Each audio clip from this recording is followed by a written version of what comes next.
1, 2, 3. One more. One more. 1, 2, 3. Thank you. Awesome, no problem.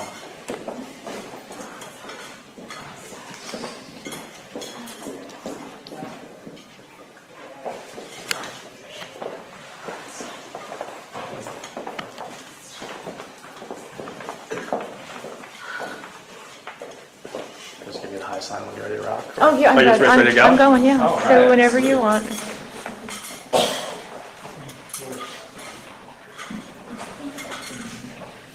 Awesome, good afternoon everybody. Thanks for coming out. Today I'm going to be talking about how buggy mobile apps can allow the user bases to be tracked. So first a little bit about myself. I'm Colby Moore, a security research engineer at Synac. I did this research with a good buddy of mine, Patrick Wardle. He'll be presenting tomorrow here at ShmooCon as well. AppSec, just came to ShmooCon, regarding his talk on iOS vulnerabilities. So a little bit about Synac. We do crowdsourced vulnerability discovery, but with a vetted group of security researchers. We also have an internal R&D team that does just special side projects and cool cybersecurity research like this. We're backed by Google and a bunch of other awesome VCs, so we're here to stay for a while. Anybody can sign up on our platforms and get paid to find bugs. There's no commitments, and the payouts are really good. So if you're interested in looking for bugs on the side, come talk to me afterward, or be sure to sign up. And we're always looking for new talent. So this talk is broken down into 3 parts. First, I'll talk about buggy code that can lead to geolocation issues and common apps that have these bugs. Second, I'll present a case study that we performed on a popular app. The end result was the bugs we found is that we were able to track the whole app's user base in real time. And then finally, I'm going to talk about fixes to these issues and what everyday users can do to protect themselves. So first, an overview of geolocation, some code, and some interesting bugs. So currently, integrating location awareness into mobile apps is almost a norm. About 3/4 of smartphone users make use of geolocation functionality. 84% of social networking apps use location information. And many apps use the data for nearby deals, navigation, or health and fitness tracking. But before we go off hunting for bugs, it's important to know how geolocation is implemented at the code level. So on iOS, there's 4 basic steps to implement location awareness. To do so, first you create an instance of the core location manager. You set up a delegate. This is an object that will automatically be called when geolocation information is updated. And then we start collecting geolocation information. Finally, to set up the app to wait and handle the callbacks when location is updated. So all the cool kids are writing Swift these days. So here's a little Swift app we wrote out that shows how an app could get a user's location. First, an instance of location manager is created, then delegate is set, authorization is requested, and finally start updating location is called. When location updates received, the corresponding code is executed. Really the key takeaway from this piece here is highlighted in that box. The app needs to request authorization from the user in order to get geo information. I'm sure you've all seen this pop up on your phones. Apps have to explicitly request access to get the info. So there's 2 ways that apps can request authorization. The first way allows an app to access users' location information only when the app's in use. In order to do so, you set the NS location when in use usage description key in input update list, and then you invoke the request when in use authorization method. The first time the app's ran, it will prompt the user to accept its permissions. The second way allows the app to use the user's location always. So this happens a lot for like navigation apps or like Waze or and such. So even when the app's closed, the app can still get your location. To implement this, you set the NS location always usage description key in the input update list and invoke the request always authorization method. Again, when users run the app, they'll be prompted to allow these permissions. So geolocation in mobile apps is becoming the norm. It's cool and useful, but if the apps are buggy, they can allow that geolocation information to leak. Bottom line, this is bad for the users, but good for the bad guys. So you're thinking, man, I don't really care if my location's known, like, what does it matter to me? But think about it. Geolocation is a great way to figure out just about everything about you. Not to mention, criminals love knowing where you are. There's been stories of criminals looking on Facebook to see when you're out of town so they can go around your house. So I think this quote here really hits home. It says, geolocation generates a precise, comprehensive record of a person's public movements that reflects a wealth of detail about her familial, political, professional, religious, and sexual associations. So now there's some background. I'm going to talk about common classes of bugs that might reveal users' locations and how to find such bugs.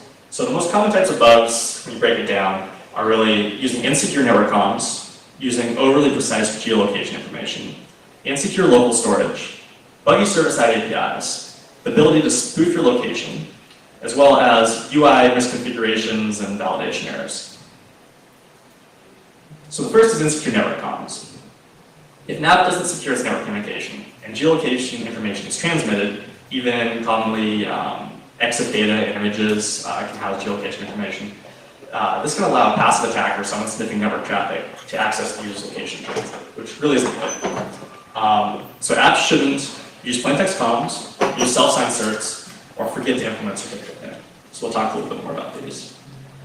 The easiest way to sniff network communication for an app that's vulnerable is to either listen passively, assuming no transport layer security, or to use a proxy such as Bird. So to do so, set up a proxy, configure your mobile device to use it in its network settings. And oftentimes, we see that an app's comms are done securely, but you might have a third-party analytics engine or something sending data back that isn't encrypting the data. So fortunately, iOS doesn't allow self-signed certs by default. But oddly enough, we tend to see devs overriding this all the time. Enabling the use of self-signed certs can be done by calling the method set allows any HTTPS certificate for host. So here we have some IDA disassembly showing an app calling this method. Once this method is called, or you observe this in disassembly, you can be pretty sure the app is vulnerable to a man-in-the-middle attack. So we found that many apps don't use SSL pinning either. But what is SSL pinning? We find that a lot of people aren't really familiar with it. It's a layer of security that helps protect against rogue CAs or social engineering attacks. Basically ensures that a client will only communicate with a well-defined set of servers. Pinning basically makes it so it only talks to certain certs. If an app doesn't use SSL pinning, the following scenario might allow an attacker to man-in-the-middle a connection. So an attacker could either use a cert from a compromised CA, or more likely, social engineer a user to install an attacker-generated certificate. Once installed, the attacker will be completely trusted at OS level, and so now the attacker can man the middle freely with no SSL validation errors. So unfortunately, we see lots of apps that store geolocation in unencrypted files as well. And since users lose or have their phones stolen often, this could be a pretty big deal. So for an attacker to know exactly where you live and have all the other personal information on your phone, they can really do some serious damage. All an attacker needs to do is be able to boot the phone and access the file system, which generally isn't that hard. So the simplest way to determine if an app is vulnerable is to run FileMon. FileMon basically shows you all the files that are modified or created when the app is ran. Next is a tool called FileDP. It stands for File Data Protection. And you can run that in any files to determine if the file protection flags are set. On iOS, files are automatically decrypted at boot unless the data protection API is enabled.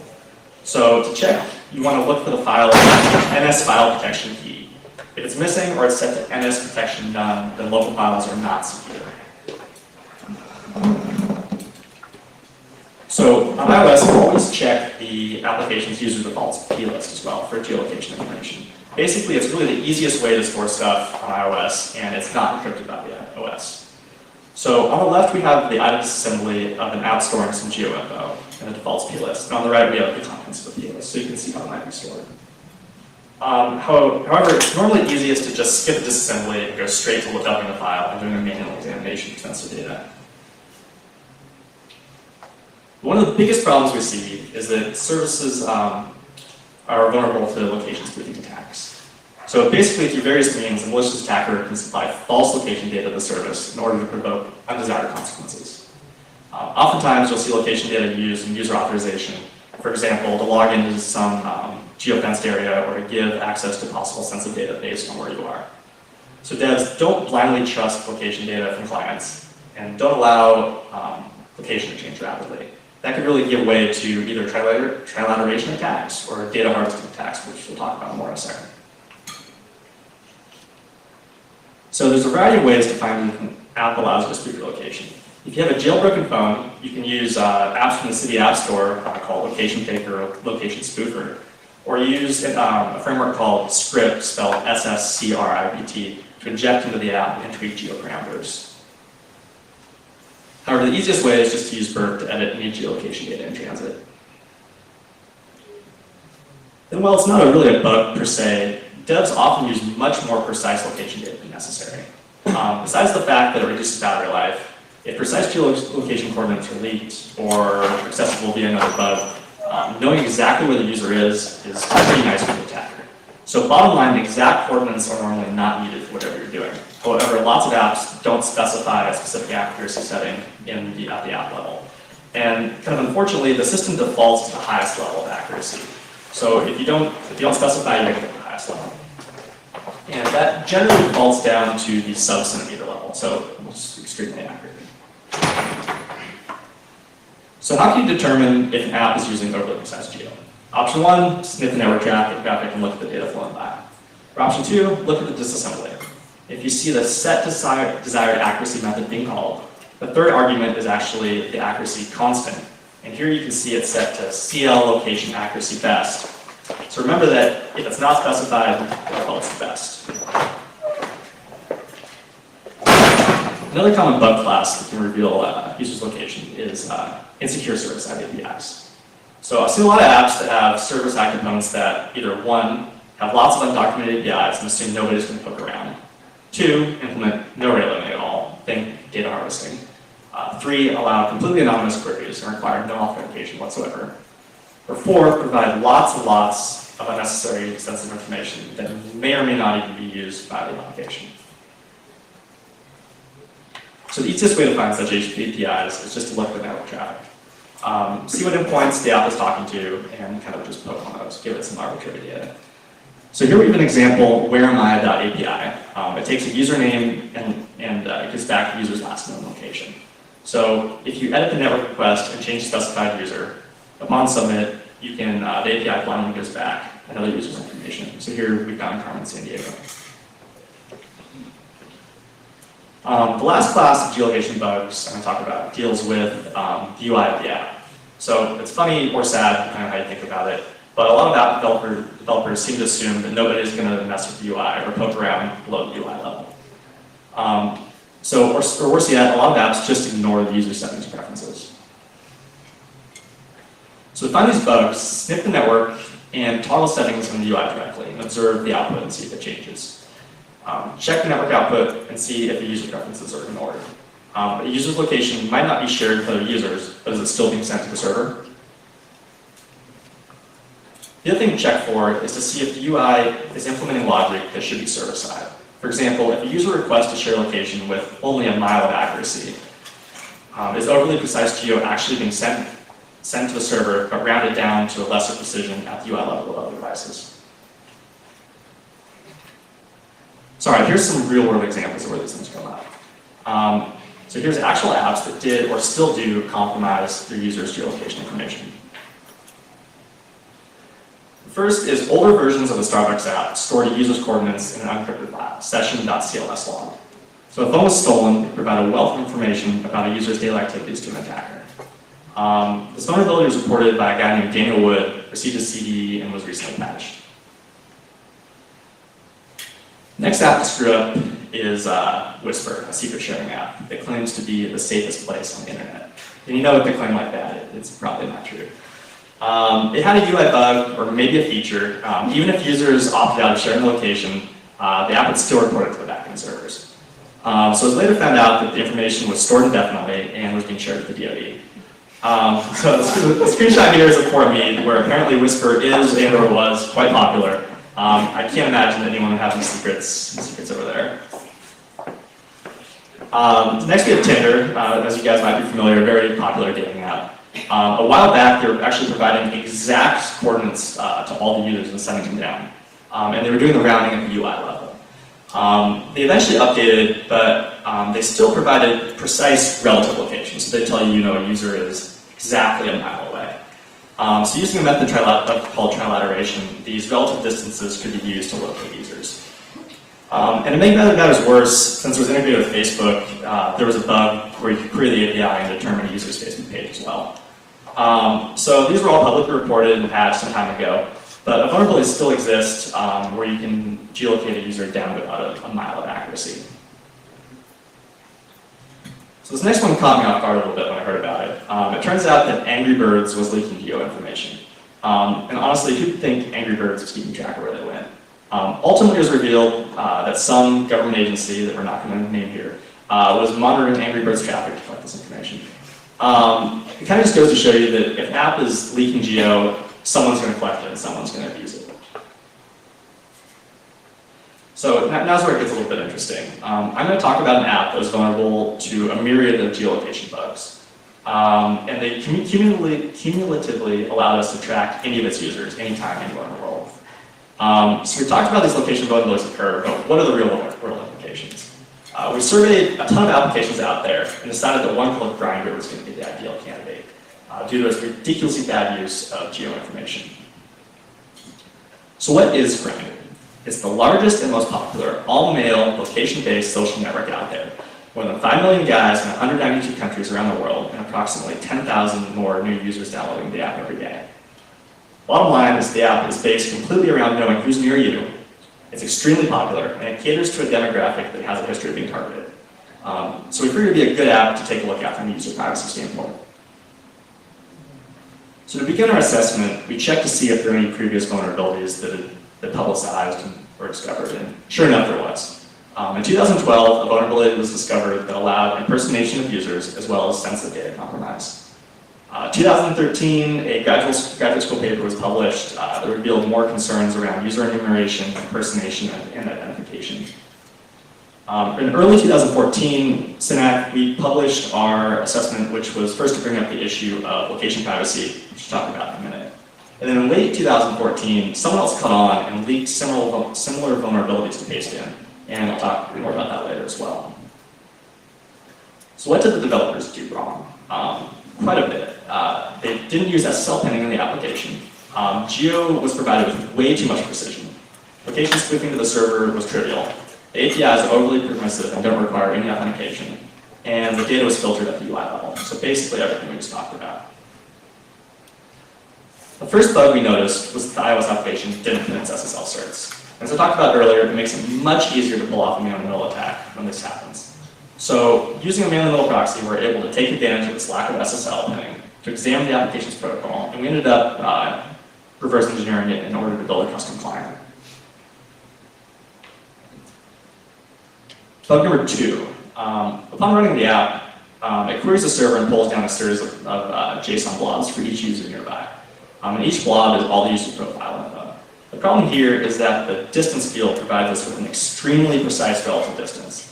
This distance shown here is in kilometers, and it's down to the sub-centimeter level. So this opens up the possibility of a trilateration attack. So we reported these bugs to Grindr a while back, and they made some changes. Unfortunately, the changes have little effect. Looking at the disassembly of the newest patched app, we can see that the location accuracy is set to 10 meters of precision. The problem with that is, A, 10 meters of precision is still enough to identify where someone lives. And B, with this setting, you're guaranteed that the result is within 10 meters of accuracy, not that it includes 10 meters of error. So we found that it generally returned roughly about 3 meters of precision or so. So random error should have been introduced server-side. The image here shows my coworker Patrick testing the app in his lab, and that's where he found out that the accuracy was within about 3 feet. So one of the bigger problems we saw was that the API will accept arbitrary coordinates from any user. So basically, we could say that we're in Hawaii one minute and Africa the next, and there's no way possible we could make that distance jump that quickly. Literally dozens of queries a second were possible, and there was no rate limiting or distance limiting on our changes. So that opened up the possibility of accurate and fast trilateration. So furthermore, no authentication was required to talk to the APIs, none at all. And the amount of queries weren't limited. It was pretty much a dream for someone wanting to scrape data. It became trivial to enumerate users and pull down everyone's profile info, which generally contains name, height, weight, age, relative distance, even social media links, and photos. So Grindr has since implemented and required authentication. However, signing up for an account takes just seconds, and emails are not verified. So it's pretty easy to bypass. So while examining the JSON data from other users, we noticed something odd. There was a key titled show distance. Sometimes this key was set to false, but distances were still in the JSON data. So it turns out that it was the UI level logic deciding whether or not to display this data. In short, data was still being broadcasted to everyone, just not displayed. So with a little bit of technical savviness, it wasn't hard to view it. So here you can see how the setting was implemented in the application. So we have all these seemingly minor vulnerabilities in the app, but what could a real-world attacker do with this data? We decided to write a framework that leverages bugs to find out for ourselves. So before we go any further, I should note that the purpose of this research was not to identify Grindr users, but to help protect those that wish to remain private. That during the vulnerability research and disclosure, no individual users were intentionally or unintentionally identified, and all data logged has been irrecoverably destroyed. So based on the bugs we found, we theorized that we should be able to track any user at any given time. The APIs were wide open, we had extremely precise geo, and location spoofing was really easy. So how does our framework do it? First, we needed to engineer the data gathering component that interfaces with the API. Based on location, we can download and parse specific data from nearby users, and here we're specifically interested in the distance parameter. So now that we're able to suck down user information and determine what users are nearby, we needed a way to locate them. To do this, we gather distances, then implement a basic trail adoration algorithm. So we mentioned trail adoration before, but what is it? In short, trail adoration is the method of determining an absolute location based on 3 or more relative distances. So first we spoof our location 3 times around a location of interest, and query users' relative locations from each point. Due to the Earth being a sphere, distances are measured along the circumference, so we have to convert these distances we receive accordingly. We map them to a spherical coordinate system, and before running any calculations. Ultimately, after a lot of math, we're able to determine users' precise coordinates. So now that we have a way to determine location, let's run it on a massive scale and map some users. So here's some screenshots from our mappings early last year, showing the San Francisco and the Sochi Olympics. So just as a sanity check, you can see that the users all fall within the land masses and tend to be in densely populated locations. So this starts to bring up some really interesting privacy issues, especially for prominent figures that might be Grindr users. What if you're an athlete, a politician, a movie star, and you're using Grindr data anonymously? You might not want the media public involved in that side of your life, especially if you wish your sexual preferences to remain private. So it's very conceivable to think that someone could watch a specific location, such as a US Capitol, and try to determine specific users' identities for malicious purposes. But I'll talk a bit more about that later. So to test the theory, we tracked some willing users over the time span of a week. Sure enough, patterns began to emerge. More often than not, we observed that for each user, there were dozens of data points in 2 different locations that occurred at distinct times during the day. We can infer that these were home and work locations, respectively. Occasionally, you would see pit stops along the way at the gym or the grocery store. In the screenshots here, you can see the kind of accuracy we're getting, pretty much all within the range of a house. So let's take it one step further. We know we can track you, but who are you? So first we have the geolocation information, which tends to be scary accurate. Combining public record sources such as home ownership databases for home locations and LinkedIn profiles for work locations, it becomes really easy to guess who works and lives in a specific area. To validate our identities, Grindr users tend to share a lot of personal information, including name, photos, age, height, etc. Not to mention a large percentage of users share social media links as well. So we conducted tests using this method on several willing participants and had nearly 100% success rate on identifying users' actual locations and identities. So even if you wish to remain anonymous, which a lot of Grindr users do, this method could still be used to reveal their identities. So we disclosed to Grindr in early 2014 and stressed the urgency of these bugs. We even provided technical write-up and POCs, but in the end they refused to fix anything. And quote them, We do not view this as a security flaw, so we kept this out waiting for the fix. Ultimately, as with all bugs, someone else found it. An anonymous hacker posted a POC to pastebin. It was titled, "Grinder fails to protect their users," and it demoed how to track users through Grindr just like this.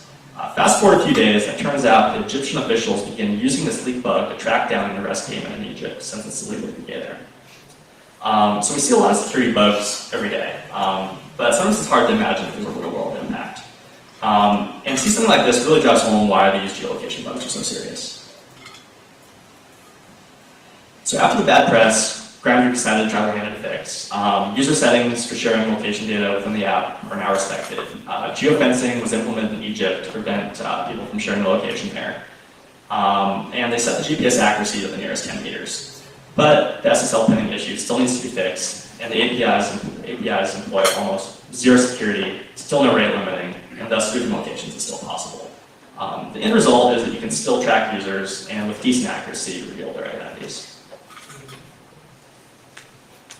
So, all right, so as a location-aware app developer, what can you do to not fall into this trap? And for users, what can you do to protect yourself from the apps? Users assume that you can be tracked, accept there's a risk, and act accordingly. If you're really paranoid, you can drill down into your location preferences at the OS level and turn off location sharing for all your apps, or just this app in particular. Developers, you need to implement secure columns properly in your SSL certs. Have auth in your APIs, implement correct UI logic, use secure local storage, and don't use overly precise geocoordinates. So that's it. Thanks for coming out. Feel free to ask me questions. Slides are online at the URL. They're available right now. Questions, comments? Did you contact certs after your findings? I believe someone from our internal disclosure team did. I do not know the result of that. And apparently it didn't turn out well. Yeah. And you said something which, if you don't mind putting on air when you said it, do you mind? Sure, no, go for it. Okay, you said that anybody can join Sign. And I've gone to your site many times, but you asked to fill out the CV and all this crazy stuff, and I've talked to researchers, and they get denied and they're really good. So what's up with that, dude? So we have a series of assessments that you need to pass to join the research team. And I can talk to our internal vetting team, but they kind of make the executive decision on who joins and who doesn't, but anyone's welcome to apply. I think a platform where anyone is welcome is best. But that's just me. I really like your talk. Thank you. Thank you, yeah. No, and there's certainly groups out there like that, so, I'd be happy to chat with you more after. Okay. Other questions? If the location-based your services turn off, how accurate is the IP-based location? IP-based geolocation? I don't know specifically. I've seen fairly good accuracy and fairly bad accuracy. You can be executing through a proxy or through someone else's network, and you can be very far off. I don't think anyone's going to be actually geolocating even with the IP-based location. Oh, really? Like on a mobile phone, I'm talking about a mobile phone. Does it send the IP? So I believe that that only locates to kind of like the exit node from your ISP. So if you're on AT&T, it's going to kind of show the location of the AT&T headquarters where your connections can come up. So on a phone, the IP-based geolocation shouldn't reveal your location. Well, it depends if your phone is connected to the Wi-Fi. Of course. If you're sitting in Starbucks and using Starbucks Wi-Fi, that's pretty accurate. Very true. Yeah. Wait, sorry, didn't you say that again about why you're going to do it? Yeah. So there's a couple different ways to do geolocation with a phone. Generally, with iOS, it uses kind of what they call an assisted GPS, where it uses both your GPS data coming down from satellites, as well as it looks for what Wi-Fi access points are nearby. And based on Wi-Fi surveys, it can tell pretty much precisely where you are. Another way to do it is to look at the list of known IP addresses and who owns those IP addresses and where they emanate from. So if your phone is on a network that's using IPs owned by AT&T, they can trace those IPs back to AT&T's headquarters and say, hey, your phone left through their network. So that's generally much less accurate than a GPS-based or a GPS-based approach.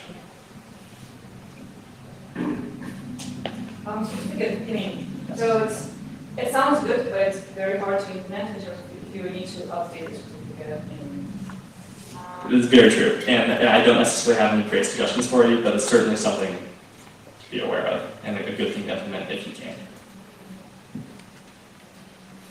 Could you describe again what makes an app particularly good about protecting against location spoofing for? Yeah, for sure. So with regards to location spoofing, I think the biggest thing that you could do is rate limit. You know you're not going to be moving from the U.S. to Africa in 1 second, or maybe get off an airplane from the U.S. to Africa, and they give you one chance to jump that far, but every other chance should be incremental. So the fact that the reason we were so successful here is that we were able to send thousands of queries to the server per second, just scrape massive amounts of data, gigabytes of data to process these things. So if you were to just rate limit traffic, you wouldn't be nearly as vulnerable to these things, or at least the mass scraping. More targeted attacks you could still pull off. No problem. So did you use spoofing when you try to do the true light collaboration of a different person? You would say, oh, right now I'm here, I have 1 kilometer away from this person, and then you spoof your location and say, oh, right now I'm here, how far away am I from this person? Yeah, exactly. So we would, I just said I picked San Francisco arbitrarily. So I picked 3 points around the city and said, okay, here, gather relative distances for all the users in the city from this point, and that's like 15,000 users. So do that there, hop over to this point, do it here and over here, and then using those 3 relative distance points, we're able to calculate the actual positions.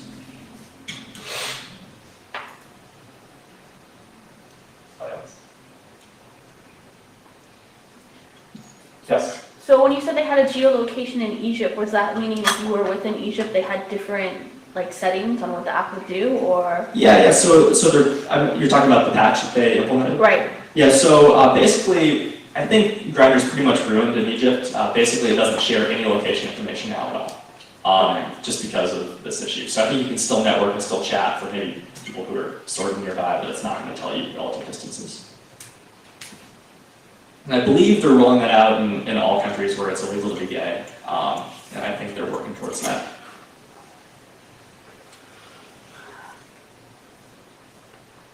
Was anyone notable that got burned by this? Not that I know of. Very conceivably, yes, but I don't think publicly anyone has been.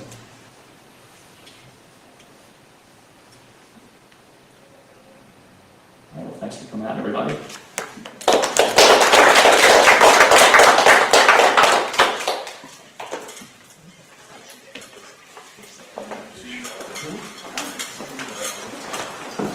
It's so weird when you were minimizing or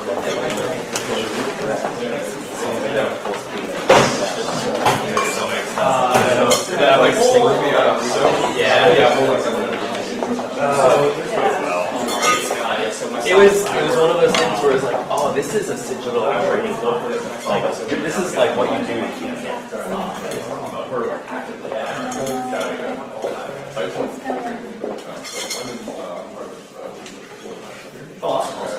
And primarily from so it's more of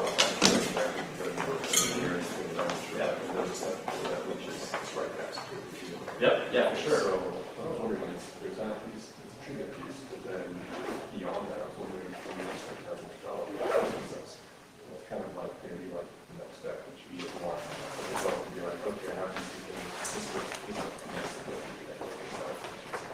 this